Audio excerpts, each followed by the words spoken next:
Hello, good afternoon. Welcome everyone. My name is Sofia Lemos. I'm a curator of public programs here at Nottingham Contemporary.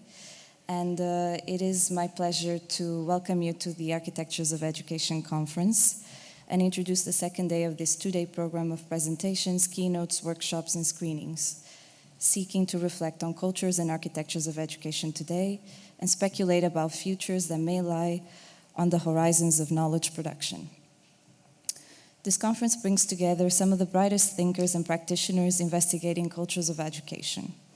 Today, our guests will explore questions of curriculum and infrastructure and how these shape imaginaries of the past and the future. And in the afternoon, we'll draw from speculation and fictioning as methodologies for learning with the present. The conference is complemented by an online issue with contributions from the speakers and other experts cross-posted on eFlux Architecture across 2020 and in the Contemporary Journal, the digital strand of the public programs and research at Nottingham Contemporary. Since 2009, when we first opened, Nottingham Contemporary have worked with thousands of students and many school teachers and academics. We work in close relationship with both schools and universities in the city to expand the students' experience beyond the classroom. In addition, our free-to-attend adult learning activities sustain the ambition of the program by linking contemporary thinkers and practitioners on pressing issues in art, social, and political fields. In 2019, our 10th anniversary, we want to take the commitment to education further. Given the current scenario in education with the implementation of student fees and the disinvestment in cultural education in primary and secondary levels, we have launched a committed engagement with critical pedagogies. It explores the educational role of cultural organizations and rehearses new forums for critical thinking and practice. Until June 2020, Nottingham Contemporary invites colleagues and audiences to participate in this collective inquiry. A couple weeks back, we launched Campus, our free-to-attend year-long city-wide program that runs through the academic year and brings together a group of 20 participants, our team here at the Contemporary, and national and international faculty members. Together, we will explore the potentialities and challenges of education today and how we can mobilize cultural studies and curatorial practices to rehearse new scenarios. The independent study program includes public lectures with campus faculty, of which you can find dates, venues, and speakers in the brochures handed out today. Architectures of Education, the conference that we're here at today, emerges from this commitment.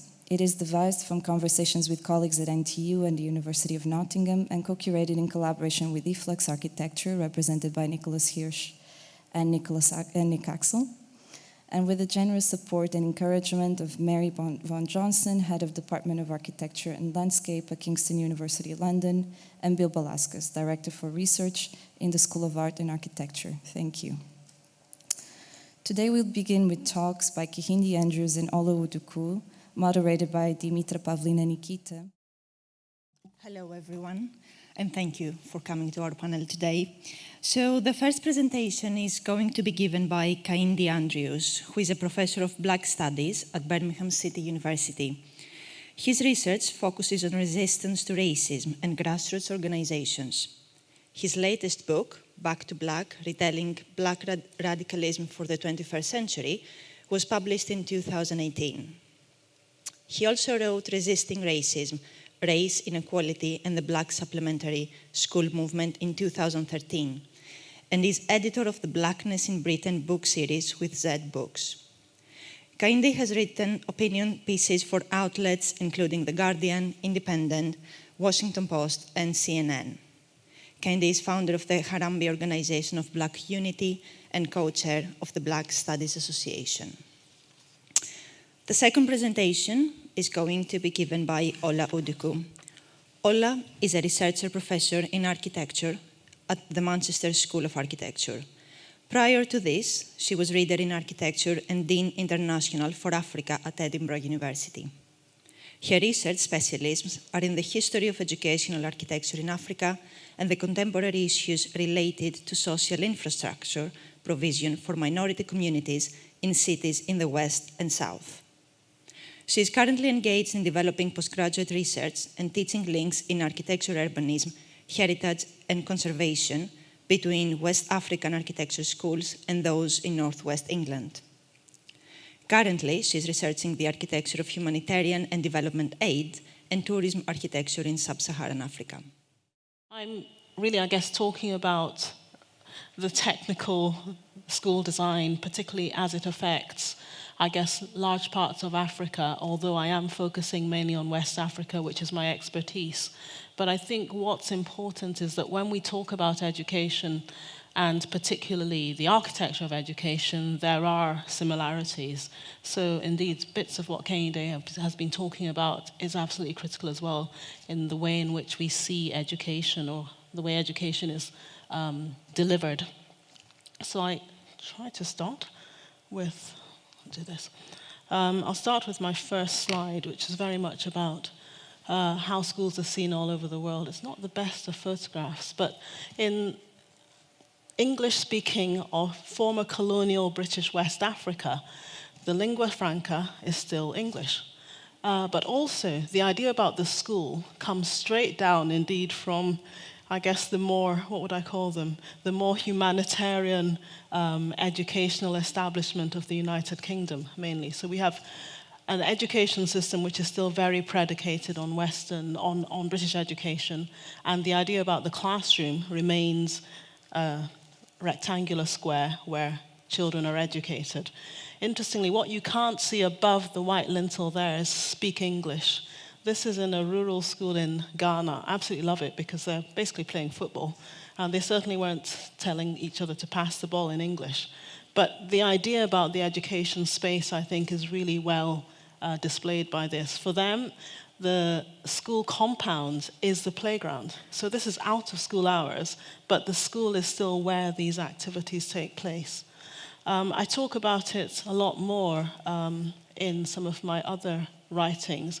My grandmother, who's now deceased, would talk about going to the mission. And the mission could be the school, it could be the church, it could be the dispensary. Because again, the idea about the school was part of this developmental complex, which came with Christianity and the missionaries, but could be any of these things. And the space was where these activities took place. Right, just showing you where I've been looking at, which is West Africa and the context. So just to give a quick history about education in West Africa in this case, we've got what I'd call the pre-colonial period, which I'll talk about a bit, the missionary period, a colonial period, then a post-colonial period, and now we're into this, if you like, post-colonial period, which again mirrors onto the ideas about both politics, I guess social politics, and economics. So the pre-colonial period, really up until and during the slave trade, there were forms of education going on for certain parts of the economy that was involved in various forms of trade. The missionaries came in with their own ideas about reforming Africans, particularly in West Africa, trying to come in after the deleterious effects of the slave trade. And for a long time, indeed, right up until the 1860s, in a lot of what was British West Africa, the educational mission was left to the missionaries. They were given grants and aid to make sure they could build schools and produce what would become the educational elite. West Africa is lucky and unlucky. We call it the armpit of Africa, but the point is that with malaria, there was never a long settler culture. So in some ways, we benefited from having a longer and more sustained effort at education, but the education was very predicated on an education that would get, I guess, the elites to indeed the Oxfords and Cambridges of the world. So again, it mirrors what's going on here. After independence in the 1960s, you have a new era in development. In all fairness to Britain, it did really leave a lot of its West African colonies very well endowed. Some of the best universities post-World War II are in Sub-Saharan Africa. Well, we're in Sub-Saharan Africa. That would be Baden, indeed Makerere in East Africa, and so on. So the idea was these universities were going to, well, they were originally established as colleges of British universities, such as University College London, and I think Durham, and Cambridge and Oxford also. Well, anyway, my parents' generation did the Cambridge and Oxford exams anyway to get into university. So there was this link. But also it linked into this discourse around post-World War II, where we're talking about the United Nations saying for the first time everybody should have an education. So the buy-in was that African nations were going to get to this stage where everybody would have access to education by 1970. And the discourse continues with the Sustainable Development Goals now. But the point being that these schools were still being built, but still in this same fashion. And I would say post-1980s, with the financial crashes, we get much more privatization.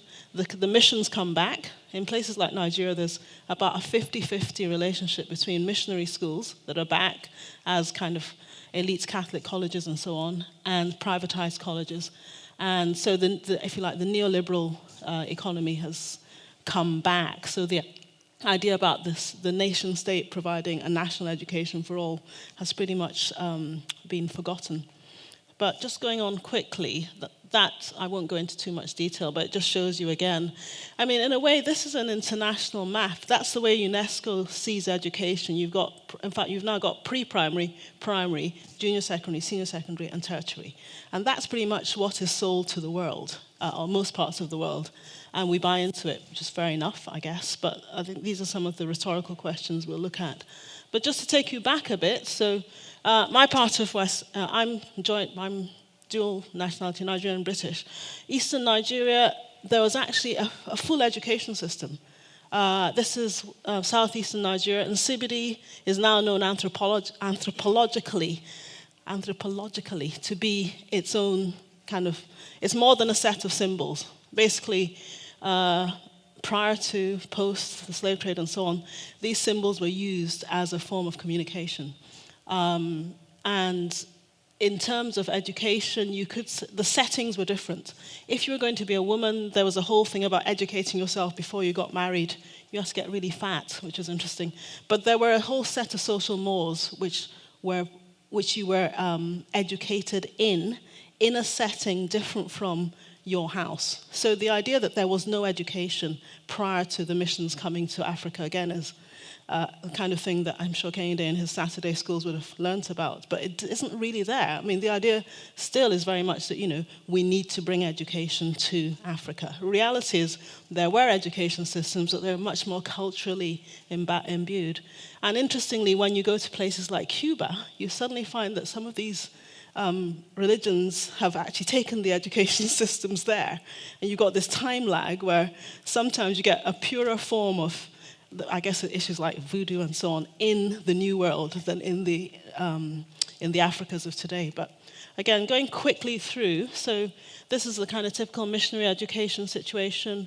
A lot of it is imported from places like Birmingham and Glasgow, prefabricated buildings to begin with.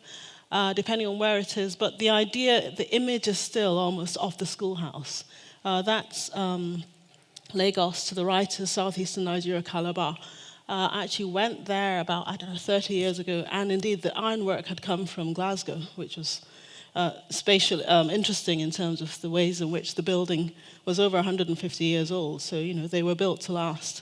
And at the top end, so this is back to the Oxfords and Cambridges, that's King's College Lagos, which to the best of my knowledge remains the only school that was state-funded in Nigeria, certainly 10 years ago, that was still teaching Latin. And the equivalent in Ghana, that's Achimota College. But these were built by the then colonial government to produce the elites who were going to run the then colonies at the time.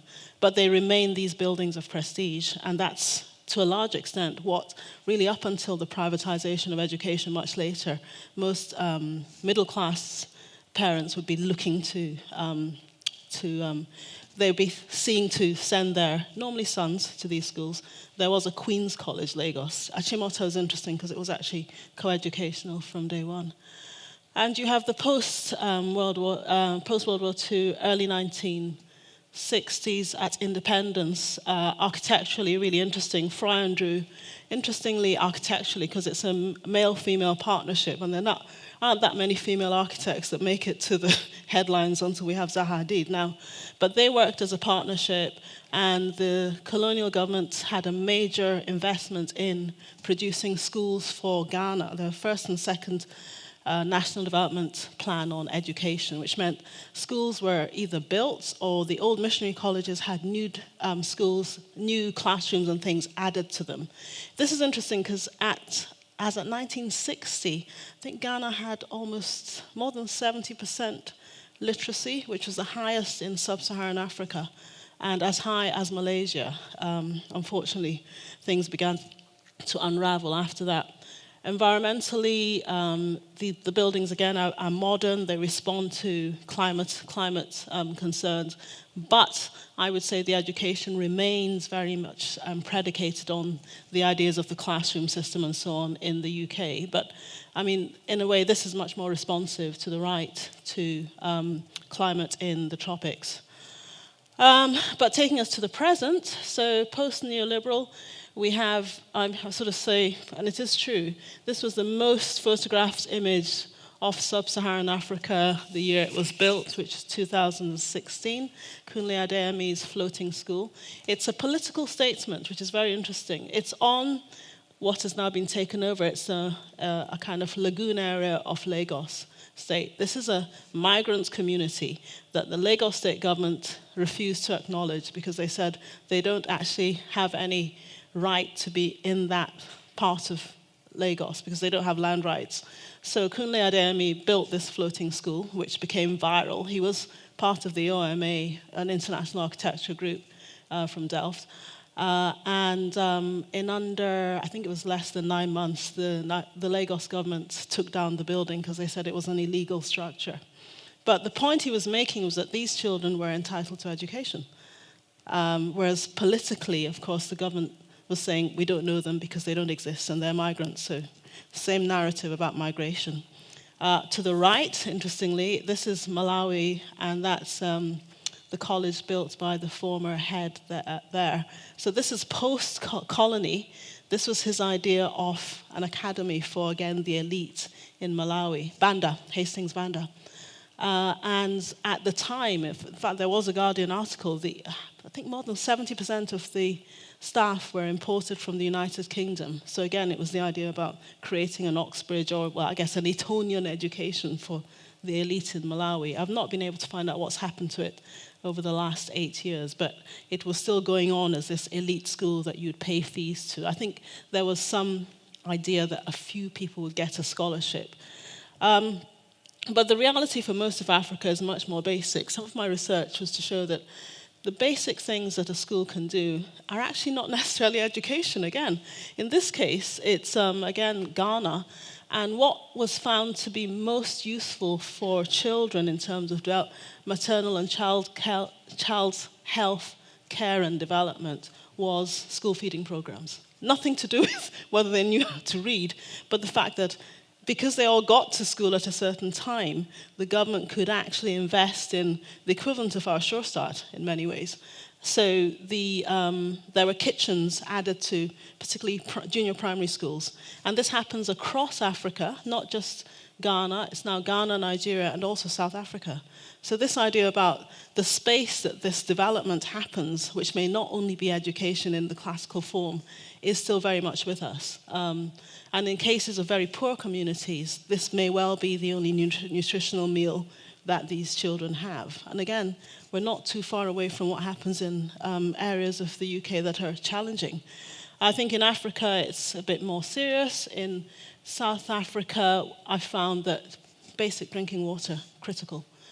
So to get to a place where you could have drinking water that you're sure is not going to, as children, you're not going to end up with dysentery, becomes absolutely critical, which again, these schools were able to do. I mean, from a spatial perspective, though, what was, I guess, in some ways disappointing was that back to this whole idea about what a classroom might be, in this case, this was an experimental classroom in KwaZulu-Natal, Southern Africa, but in reality, nobody taught there. The school children would have their lunch there sometimes, but it was literally not used as a classroom. The idea about the classroom remains the rectilinear classroom, teacher in front, talking to the students behind, despite environmentally there being the potential for various forms of spaces where education could take place. I think the other critique is, again, who builds these spaces? which is, I guess, hopefully my forthcoming book. For a lot of sub-Saharan Africa, partly because of the departure of the state, we have the NGO, what I call NGO Mania. After more than 200 years of Western education, we still have people, I'm not saying it shouldn't happen, but maybe we need to think a bit more critically about it. You know, they've done their gap year and they're going to build a school in Africa because Africa has no schools. I think there are issues around that. I mean, it's useful for the students, definitely, but this issue about, is it indeed making people feel better here or actually contributing to school infrastructure in the countries they're building is not something that is often discussed. So, I mean, I have any number of programs in any number of universities which generally follow that format. There's a 6-month build. And then, well, nowadays there's the beginning of the idea about, well, we'll return to the school in about a year's time and find out whether the school's still there. Did the designs we used actually get developed? And in the case of America, as usual, they've decided that they're going to build the first Bauhaus School of Architecture in Rwanda because there are no architecture schools in Africa, which, you know, beggars the question. But just to diagram it out, this was back in my thesis many years ago, shows you how old I am. And the thing is that this, again, goes back to UNESCO and the standardization of school design across the world. The idea is that a school, or a classroom rather, will take 30, 35 children maximum, and again, this rectilinear form. In my many years of going to schools across sub-Saharan Africa particularly, very few schools, apart from the exclusive private schools, have 35 children in a classroom. Normally you're pushing at least 50, 60, and in urban areas, 100. And the teachers actually say it's crowd control. It's not about the spaces, but we continue replicating these spaces. I mean, my theory, which is not terribly original, I guess, is that it's easier, again, for an administrator to say, well, we built 1,000 classrooms. You don't ask what these classrooms are doing or how they work. We just built 1,000 classrooms. So to start questioning that becomes an issue that nobody really wants to deal with. But just to bring us right up to today, part of the issue is that more than 40% of all children, particularly in areas of what would I call it, political tension, are displaced. So you have a lot of, this is a picture of Somalian refugee children in a transition in a refugee camp. So they don't have an education at all. They don't even have the classrooms of any form. But what's happening is that technology, I guess this is the asset bit, is coming in. So the idea that everybody won't have an Apple like me, but there's a lot of cheap technology, mainly from the East, Asia and China. So the idea about the using digital forms of education is coming in. In India, there's the issue about the hole in the wall classroom where you kind of self-learn. So there are ways in which delivering education in challenging areas is beginning to gain from the leapfrog of education using various forms of technology.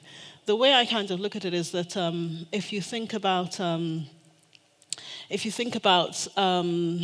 was I going to say? The equivalent would be M-Pesa, the digital currency in Kenya. Sometimes you can use the digital to move yourself forward. But the idea about distributed learning would be Australia. The idea about the flying doctor, the flying educationist in rural areas. So there may be possibilities in Africa. But just hurrying up because I think I'm running out of time. So that's the information about migration, which again we can talk about. But then I think the issue is new learning theories. This is actually an Escuela Nueva program in Ecuador, in Latin America, where I guess it's much closer to what people understand. First of all, they're talking about a community education project. So it's not just for a classroom with a certain age range. Everybody can use the classroom, including the community. The classroom is also using local materials, so it ticks all the sustainability boxes. I guess the only issue is that although they're Ecuadorian architects, they're actually from MIT in America, but there's that link to what the culture will take, and also an education system, which again we could talk about Escuela Nueva, which is much more about how you educate within a community setting. And then, this is Accra, Children's Library, and this is a big thing for me. I think libraries are becoming they're returning to some of their original ideas, which are learning spaces. You don't just borrow the books, but they're spaces where education happens. In the case of this, it was built as a kind of early independence, modernist building. But the reality now is that a colleague of mine got major money from the Getty Foundation, allegedly to refurbish it, but I think he challenged the brief. He said, well, actually the building's not in bad condition, but I will create events for children in central Ghana. And that's really important in Accra because there are lots of street children and so on. So this is a space where they can, if you like, reclaim parts of their childhood and get involved in educational events and cultural events, whatever they may be. So the building is there, but the purpose is, I guess, changing to, I think, being more relevant for today's youth in terms of what kinds of education or systems they may have. Or example from Cape Town, brand new building. Cape Town is interesting. The Western Cape is, fair enough, one of the richest local governments in Africa, but certainly in South Africa. So what they often do is to give the budget to build a building to an architectural practice. So they're less bound by these, it's a 30-person classroom. What they have done here is to create a library which is used by this township community as well as the school. So when the school closes, they can close off the kind of sensitive areas, but the library opens itself to the community. And I had seen one or two buildings similar, but not as well, I guess, articulated architecturally, which again sat really well. So oftentimes in townships, buildings are considered government buildings as a legacy of whatever apartheid had done and rich people and so on. But the idea that the school, or particularly places that the community can engage with, means that these buildings are better looked after. And a kind of design project I was involved in a long time ago now. It's an open project. Rich American wanted to donate computers to Africa. So I was interested in how he was going to take it there. And he said, well, a container. So the idea was to turn the container into this 24-hour learning space. So you stick on the solar collectors, have a rainwater collection system, and because it's a container, it can lock up. But interestingly, technologically, apparently the articulated lorry in the world can go anywhere with these small containers. So it's about the smallest unit that you can take around the world, which means that you can take it to, I guess, places like the Makoko floating school, really poor areas in inner cities or rural areas. And that could be the space where, if you wanted vaccines and so on, you've got this space. But also with GPS technology, that's the open source learning space where you can use your Chinese-made, PDA to access the world through Wikipedia or whatever. So just to conclude, what do I think then? Well, I think from a global perspective, the issue is that, we're now into Millennium Development Goals. At the beginning of the talk, I talked about the fact that back in 1970, the idea was that everybody would have access to education. It didn't happen. We're still, almost, 60 years on? We haven't got there yet. But children are getting smarter. That's the positive, but the teaching remains, again, I think, predicated in the past. But we also need to think about what critical thinking is. And I think, again, the silent one is probably point 4, because I've just come back from Beijing. We're still assuming that education comes only from the West. When you go to China, you realize there's a longer education, and the systems there are slightly different. The way they look at education is different from the way we look at it here. So apart from things being in tension here, I think across the world, we know, at least most of us do, that financially China is in a much stronger state than the rest of us. They have Confucian institutes across the world. I don't think there's been a real engagement about how that might change our education systems. But I think that And then obviously the historical legacy, which I started to talk about. We need to start thinking more about how we integrate what is history over time into the way in which we look at education systems and the spaces in which it takes place. And I guess finally, it's democratic. I think the problem with the neoliberals and so on is that they haven't actually been able to roll out education to, the trickle-down theory clearly doesn't work. And looking at SEN and others, the idea about how we look at assets, particularly educational assets, needs to be, I think, reviewed. I think there's a positive because it's one of these things where whether you're Labour, Tory, probably even fascist, education is important. We all have a say in it. But how we actually create these spaces and what we do to support that is something that I'm interested in. And I think it's positive because it's a continuing debate, I think, globally. In fact, more so now than probably back in the 60s, where it was a given that we were in a post-World War II situation and UNESCO had it all sorted out. I think I'll stop there. Thank you.